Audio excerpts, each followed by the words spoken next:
Guys, it is Kevin here. I'm in Shenzhen, China. It's been a while. I made I think one vlog since I've come here. Just made a video a few days ago from Canada where I talked about, all the stuff that was going on there. But I wanted to show you a little bit about where I'm living these days.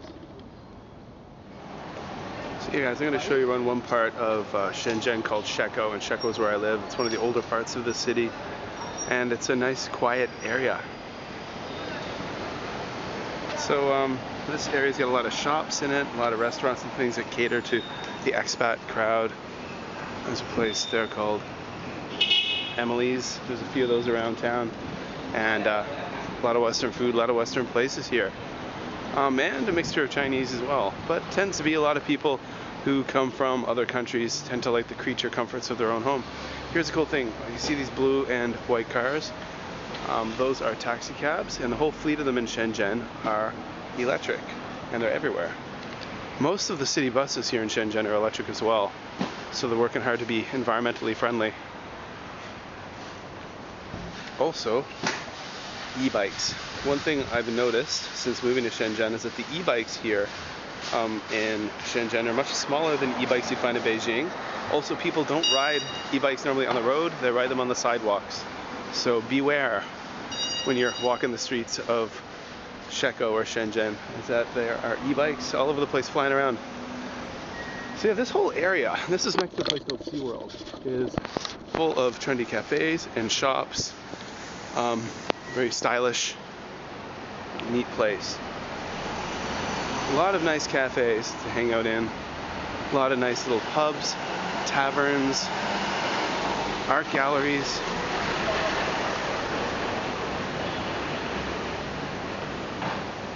There's an art district area in Beijing that kind of reminds me of this, but this is nicer and smaller. So yeah, there's just like a lot of neat stuff happening here. And check out this building.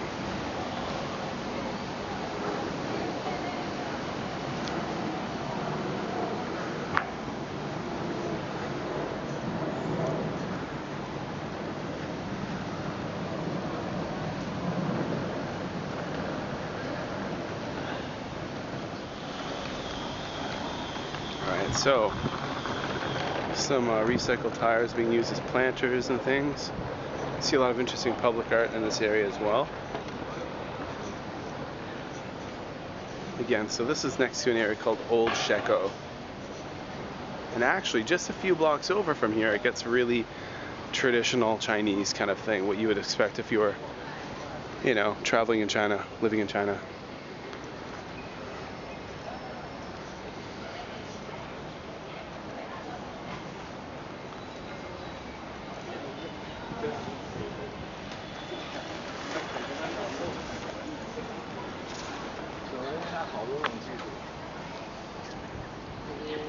So yeah, so this is actually the middle of, this is around lunchtime on a weekday, and there's not a lot of people around here. It's not so busy, is it? Now I'm going to take you guys down to the SeaWorld area, have a quick look around there. When I think SeaWorld, I think of some kind of it's going to be an aquarium, there's going to be a dolphin show, that kind of stuff. Nothing like that at all. So the SeaWorld area in Shekou in Shenzhen, China is a place that tends to be frequented by a lot of expats, a lot of foreigners, and there's also, of course, tons of local people there as well. A lot of restaurants, eateries, drinking establishments, all that kind of stuff. I live really near it there. I don't go there very often because I'm a homebody. But again, it's a weekday lunchtime. So the weekends, evenings, it's very packed, very busy. Alright guys, so now I'm in the SeaWorld area, part of Shenzhen. So again, it's kind of a quiet weekday afternoon. So there's not much happening here. But again, if you come here on a Saturday or a Friday or Saturday evening, it is a very different world. So there we go, SeaWorld. Let's stand across here and show you. This tall building at night is really cool. It's on quite a light show. You can see it from my balcony up on the mountain where I live. And yeah, so you got all kinds of stuff around here.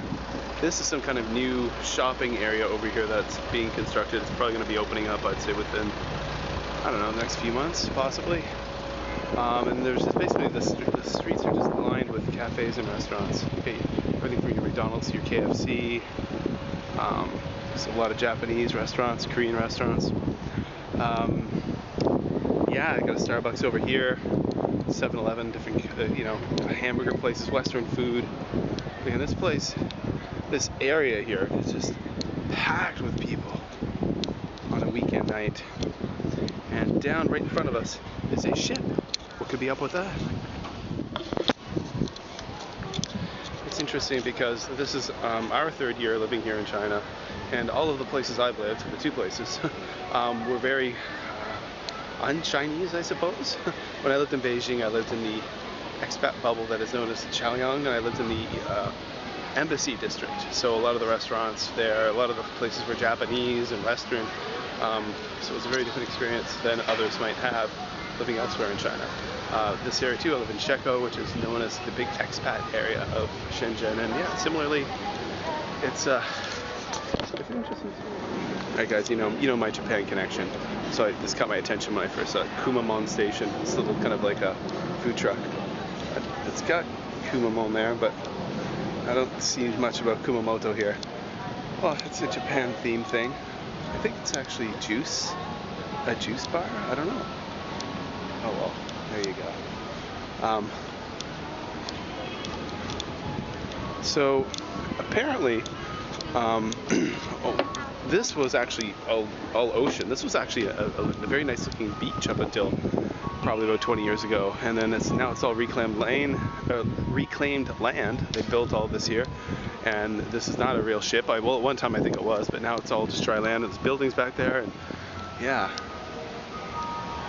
There's a good burger restaurant up here. Baya Burger Concept in this building. Been there a few times, pretty good.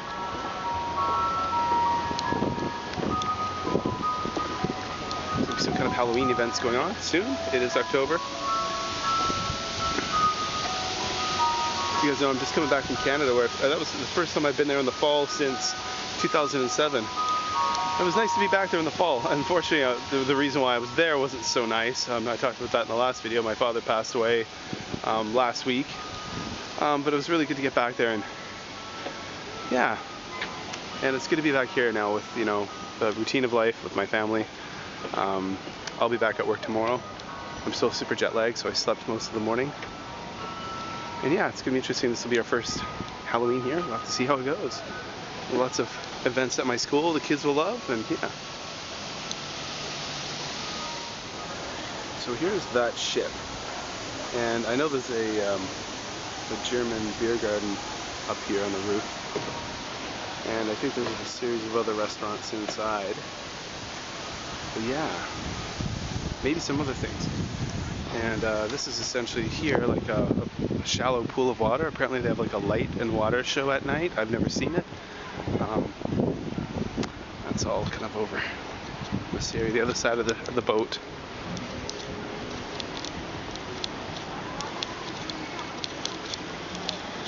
And right over there, you see mountains in the distance? That's Hong Kong territory. So we're right across the bay from Hong Kong. So I can see Hong Kong territory from my balcony in my living room window. And yeah, those are all nice apartment buildings over there, right by the seaside. Lots of places to eat and stuff. And that big complex over there is all restaurants and stuff, and bars and things. So yeah, there you go. Some SeaWorld, guys.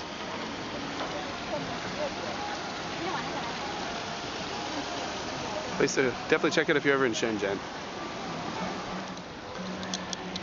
Well, that does it for this YouTube video, guys. I promise you guys I'd start making some more content. I can't promise how regular I'll be with this. It's not like the old days when I used to put out so much stuff. I'm always busy these days. It tends to be I'm busy with more professional stuff though, but my career, as opposed to like, I used to have so many different travel blog projects and different travel type projects and YouTube projects. Whereas nowadays, I do have a lot of projects going, but they tend to be focused on education, teaching kids, all that kind of stuff. More, again, what I do professionally. And a lot of my own personal passion projects are connected to work. Again, like I mentioned in the last video, go check below, OsheArchives.org, my dad's legacy project. to continue his legacy. Follow me on Twitter. For those of you who did in the past and you're wondering where I've been, my old Twitter account got locked a long time ago. So for the last couple of years, I've been on Twitter very actively as @MadForMaple. Links below. Go check those out. Go check out my podcast, the Making Better Teachers podcast. That's still very active, and that's on iTunes and all over the place. So check that out over at makingbetterteachers.com. All those links are below, guys. Thanks for watching.